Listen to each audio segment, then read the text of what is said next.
To define a scale of a texture like this, first way, through Edit in Materials dialog, choose Edit tab. If selected is open, choose Edit tab. Here, this material already selected. If we didn't select it, and default material is turned on, for example, and we want to bake this texture, hold Alt, then bake the texture by left click. In texture there are dimensions. They are 10 by 10 centimeters. Before edit these dimensions, make sure that width and length are linked. Then change one of them to 50. Then choose Select Tool to confirm these texture dimensions. And this is close to realism, because it's an acrylic finish which has a texture like this.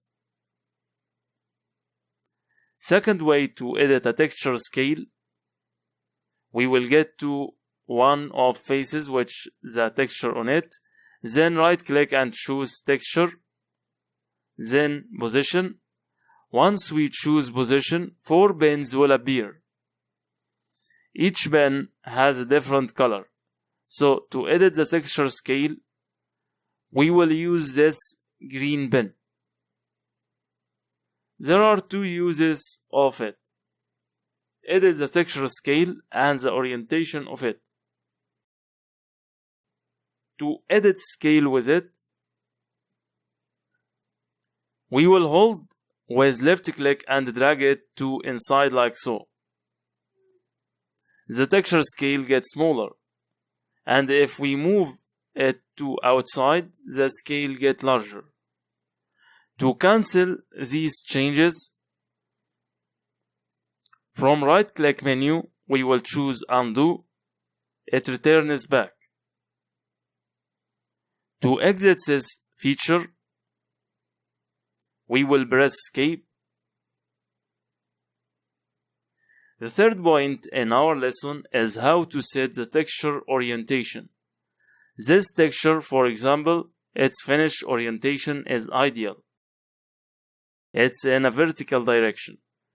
If there is a texture with horizontal finish, we will right click on the face, then from position, hold on the green bin, and in this case we will use it to set the texture orientation.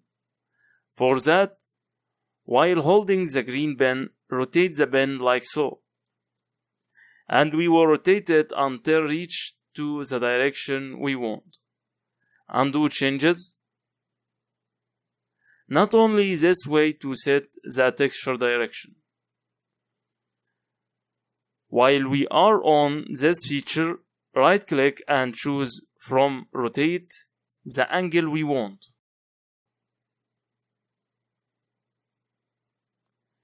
If the texture need other than these angles, any angle out these 3 angles, will be better to use this green bin.